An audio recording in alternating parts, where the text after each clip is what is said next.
Now that we have established what we all agree on, let's ask ourselves, what should we be condemning today?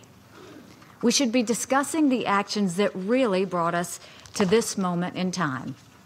We should not be condemning the country or group of countries that might actually have the courage to stand up in defense of our common principle, the principle against the use of chemical weapons.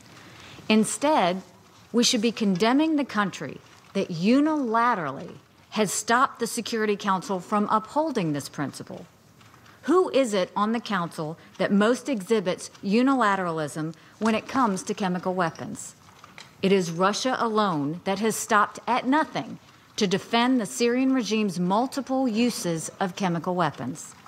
It is Russia alone that killed the Joint Investigative Mechanism, which allowed the world to ensure accountability for chemical weapons use in Syria. It is Russia alone that used its veto 6 times to prevent the condemnation of Assad's use of chemical weapons. It is Russia alone that used its veto 12 times to protect the Assad regime. And to make matters worse, it is Russia alone that had agreed to be the guarantor of the removal of all chemical weapons in Syria. If Russia had lived up to its commitment, there would be no chemical weapons in Syria, and we would not be here today. That is the Russian record of unilateralism. It is a record that has led to the trashing of all international standards against the use of chemical weapons. This meeting should not be about the so-called unilateral threats. It should be about the multiple actions Russia has taken to bring us to this point.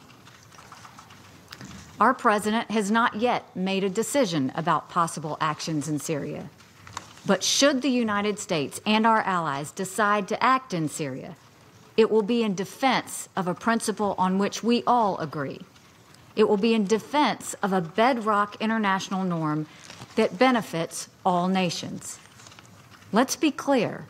Assad's most recent use of poison gas against the people of Douma was not his first, second, third, or even 49th use of chemical weapons.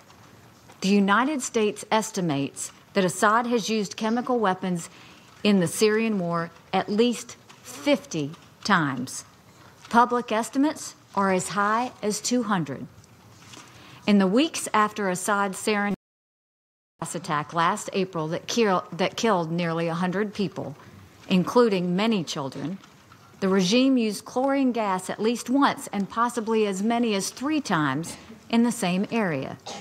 Last November, just as the Joint Investigative Mechanism mandate expired, the regime attacked its people with sarin again in the Damascus suburbs.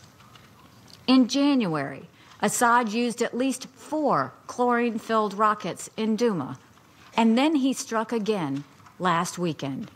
And thanks to Russia, there was no UN body to determine blame. But we know who did this. Our allies know who did this. Russia can complain all it wants about fake news, but no one is buying its lies and its cover.